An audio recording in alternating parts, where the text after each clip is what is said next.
faded blue for me and you. And I think to myself,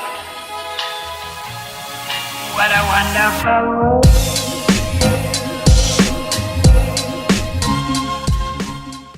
Hey tubers, Riverter coming at you here. Just want to do a quick little video. I know I haven't done one in quite some time, but life, work, it gets in the way. You know, the whole adulting thing sometimes. Anyway, I'm just back home. I attended GP Memphis. I competed in the main event. Played a Grexus Energy and went 3-3.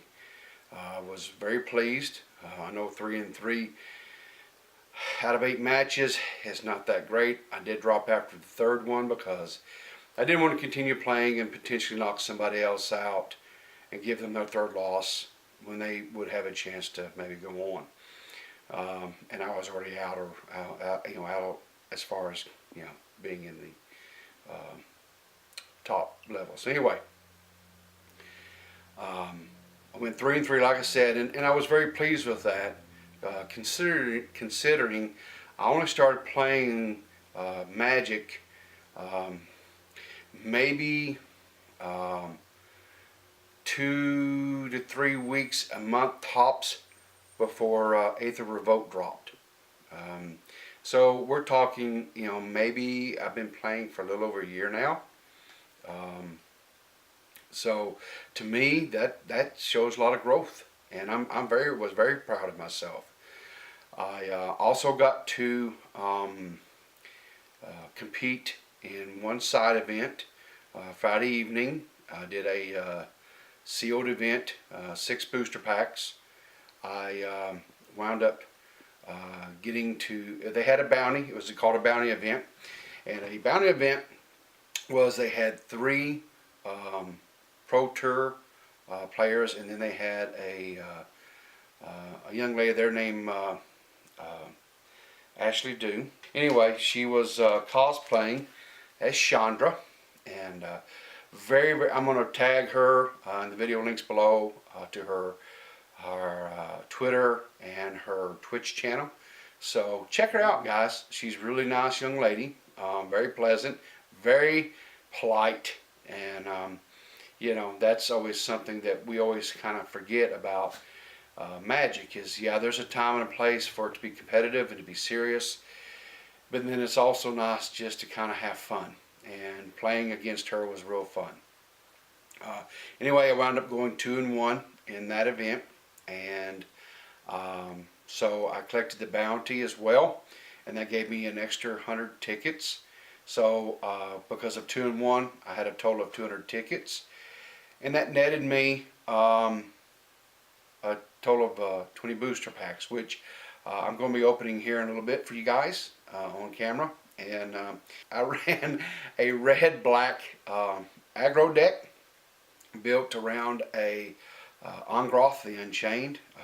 Had some really good removal in black, and I had some real good removal also in red. And then I had some really good aggro cards that allowed me to get in early. So anyway, I was real pleased with the deck. But anyway, I'm going to cut over to the next part of the video, and I will show you some of the cards that I was able to open in my in the draft, or not the draft, but the sealed, and then we'll also open up some booster packs. Alright guys, I'm going to do my best to kind of show you the cards, but anyway, I've got them spread out here best I can. But anyway, these are some of the cards here. There's the Angrath that I pulled. As you can see, he is a you can get that focused in a little bit better. Okay. He is, Angrath, he was a full Planeswalker, or it was a full version of the Planeswalker. So anyway, I was real happy with that. And anyway, like I said, I have pulled enough red-black cards that I was able to run it. Also pulled a couple of other, like a Regisaur, Raging Regisaur, Call to the Feast. Another gold card, but it really wasn't. It didn't fit in. I pulled a Jungle Creeper, but it didn't work. And then I pulled Hadana's Climb. I really don't know what the value is. I think they're somewhat of a valuable card. I'm going to have to look that up. And I also put a I don't know how you say that. Adzocan Seer again would be okay in a some sort of a green water Bant deck, possibly. But anyway, and then I pulled a Deadeye Brawler. You know, it's a 2/4 Death Touch. You know, this is one of these deals where, you know, if you have it has Ascension, and if it, you know, you hit the play. I didn't run with it, didn't play it, wasn't. You know, I also got a Silent Gravestone. Anyway, but that's pretty much it for that. But like I said, I was real pleased with the build I did with Red Black. Had some really good cards in it. You know, had like Bombard. Had in red had Bombard. Had Dinosaur Hunter. Mark of the Vampire. I had a Mausoleum Harpy. Impale. Contract Killing. Skullduggery. I even used Arterial Flow. But I wasn't lucky enough to pull any black vampires, so but it was good because you know, got cards out of their hand, which helped me. And then I also I had some of these other ones. I had 3 recovers, but I never even had to pull them in out of the sideboard, and was real happy. Let's see. In the reds, like I said, I had a Bombard, had a Stampeding Horncrest. I did do a Needletooth Raptor, 4-drop for a 2/2, but it does 5 damage whenever they enrage it. I had a Raptor Hatchling, a Stormfleet, Swashbuckler, which was a 2/2, but it gets double strike once you get 10. Or you know, Hijack. I actually used that little combo, a little trick, and actually won a match with that guy. One of my other bombs that I had was the Silverclad Ferocidons, Brazen Buccaneer, Fire Cannon Blast, which was another really good one I had. Goblin Trailblazer, had 2 of them actually, and I had a couple of Frenzied Raptors. They're not real good cards, but it gave me some more creatures to be able to play. And then I had a Charging Tuscadon. So anyway, that was what I was running. So anyway, you know, real happy with the deck, real well, as you can see. You know, got me the 20 boosters.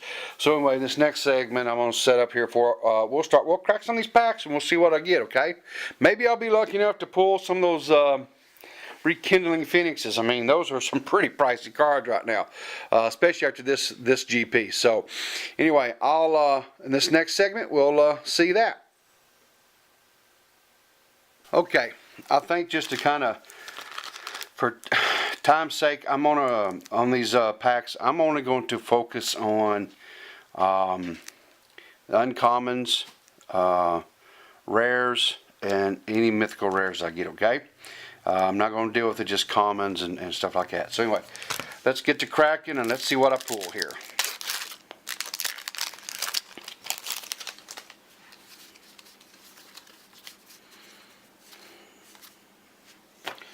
Alright, so got a Relentless Raptor, Stone Quarry, Thrashing Brontodon, Siege, Horn, Ceratops.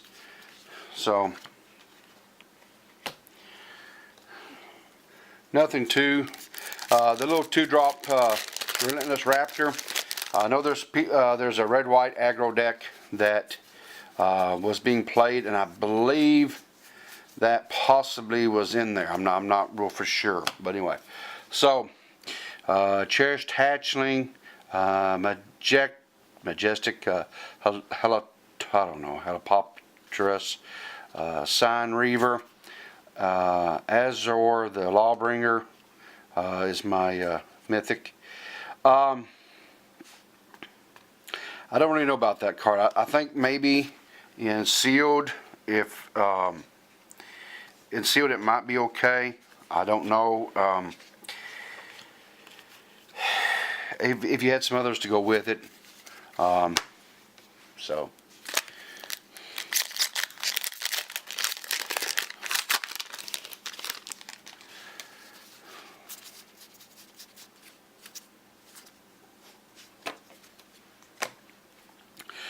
Imperial Ceratops, Merfolk Mistbinder, another Siren Reaver, Captain's Hook, a foil Strider Harness. So.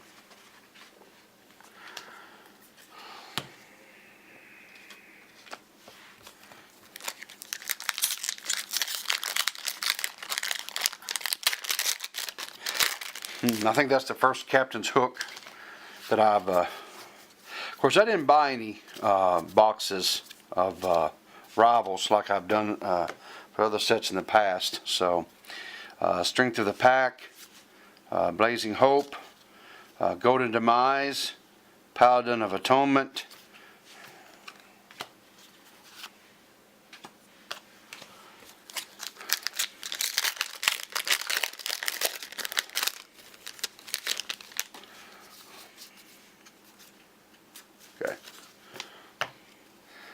Blazing Hope,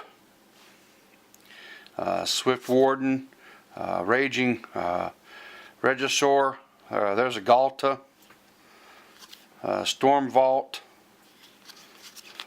So Galta's not too bad. And I got an emblem for Watley.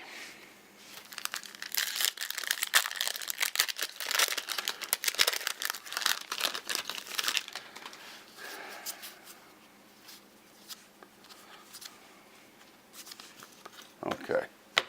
Another Relentless Raptor, Shake the Foundation, Ravenous Chupacabra, it's a good card, Bishop of Binding,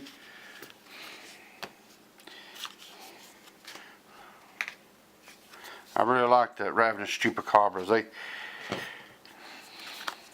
creature in its control as well, so you know that's never a bad thing.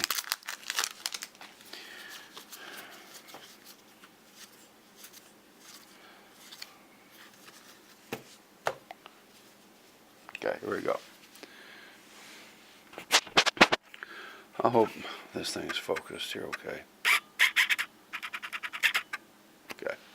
Alright, so we got a Thunderherd Migration, Pride of the Conquerors, Reaver Ambush, Masterminds Acquisition,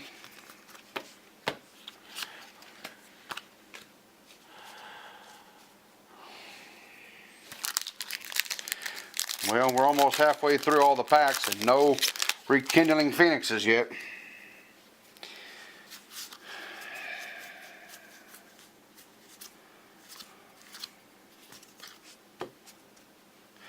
Alright, Mausoleum Harpy, Forerunner of the Empire, Ancestral Flow. Oh, there's a Polyraptor for my legendary, or not legendary, but what's that thing called? Mythical, or whatever. I can't remember. Anyway, this whenever this dealt damage, create a token that's a copy of Polyraptor. So anyway, I know there's MTG Goldfish has a video out there where he did a deck built around Polyraptor. Pretty funny little deck. If you haven't seen it, go out there and just check that out. It's out on YouTube. I really like his videos that he does. He not only does he build the deck text, these little kind of off the wall decks, but then he actually goes and plays them in MTG Online. So that's pretty cool. So anyway, so we got a Highland Lake, Forerunner of the Heralds, Forerunner of the Coalition, Direfleet Poisoner. So anyway. Alright, so this here will be halfway through all the packs that I got.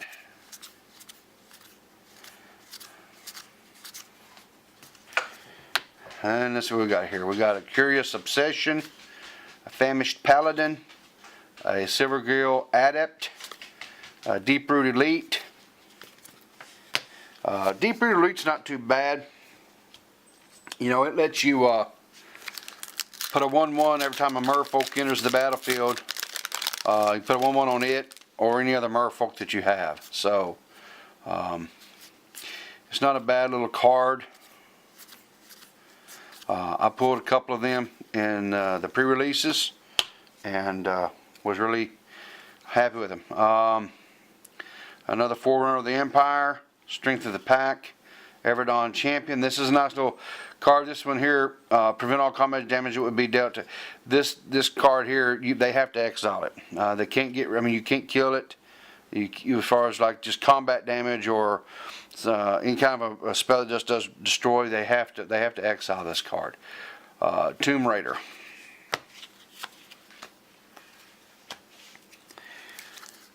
I went up against someone that pulled one of them in pre-release, and boy.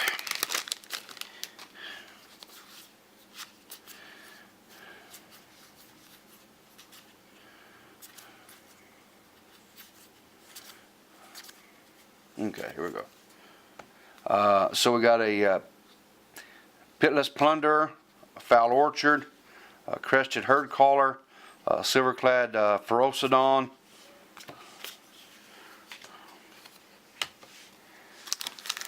but still no Fiery Phoenix. Maybe it's just not meant for me to have one.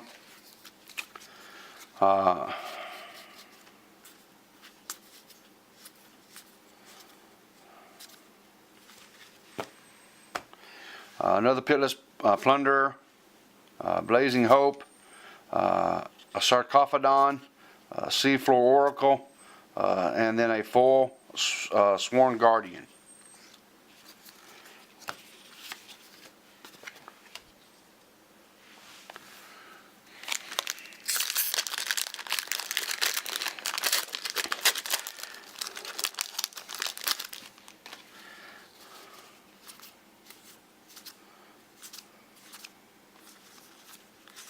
Okay. So we got a Legion Lieutenant, a Sadistic Sky Marcher, Swift Warden,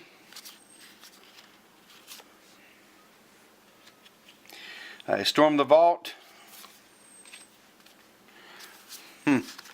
Interesting. That's kind of weird how they had that on anyway. So, anyway. You know, anybody, if you're watching this video, like I said, you know, earlier in the video, I went to the GP in Memphis and really had a blast. If a GP comes near you, by all means, you know, attend it. If you don't feel like your deck that you're running is of caliber to compete in a main event, that's fine. Don't compete in the main event. Go do the side events, have some fun, meet some new people, learn some new strategies. You'll be surprised how big, you know, how much you'll gain knowledge-wise. I gained a lot this weekend. I really did. I can't thank Channel Fireball enough for the event. It was a flawless event. There was no hiccups, no hassles that I personally encountered. Anyway, just a lot of fun. All the people were real nice. So anyway, here we go. Flood of Recollection, Stormfleet Swashbuckler, Aquatic Incursion, Zapata. There we go. That's Zapata. That's a nice one. That's a nice little pull. In these, I've got a few more cards I'm going to be able to incorporate into my little Dino. I got a little Naya Dino deck that I sit around the table and play with family and friends. I don't take it and playing with the big boys or anything like that with it, but I do have some fun with it. Just, you know, sitting around the table playing with, you know. But anyway, so Sea Red, Oathsworn Vampire, Direfleet Netbreaker, Slaughter the Strong,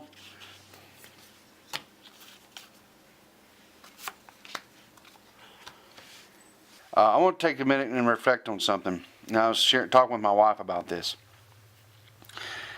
You know, I think far too many times people get to taking the game way too serious. You should have fun with this game, because it is a game.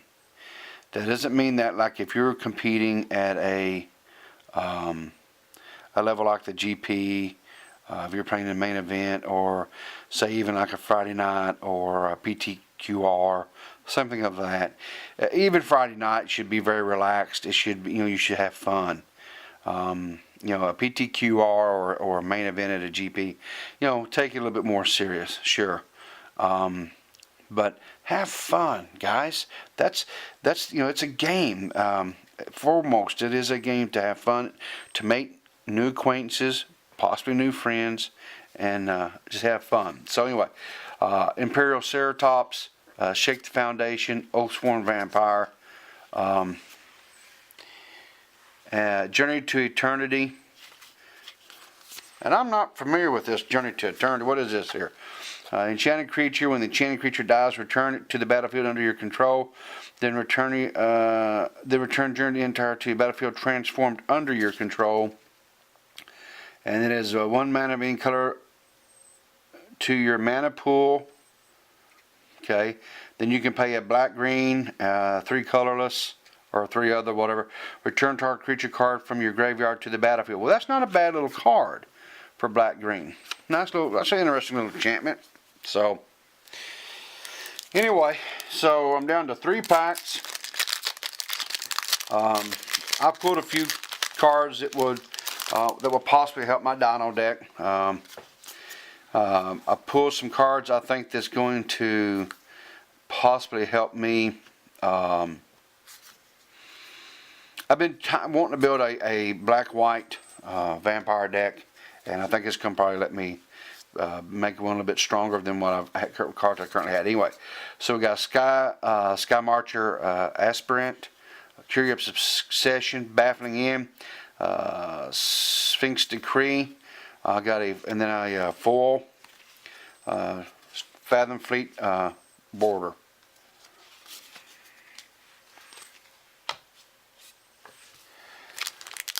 All right.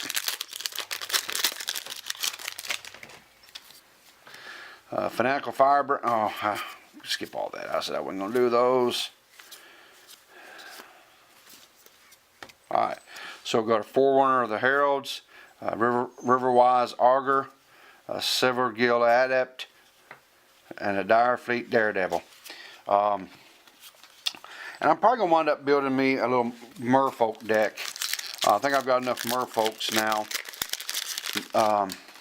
to do that. And I think it could be fun.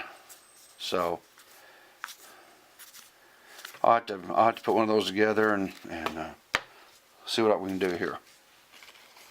I'll quit flipping cards everywhere to help. Alright. Oh, stay still now. Quit trying to crawl off of me. Alright. So we got a Mausoleum Harpy, a Dire Fleet Neckbreaker, Aquatic Incursion, Champion of the Dusk. Now this is interesting.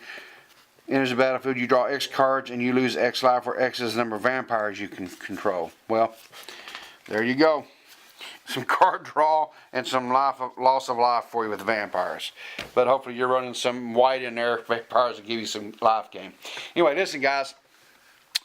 Thanks again for watching the video. Hope you've enjoyed it.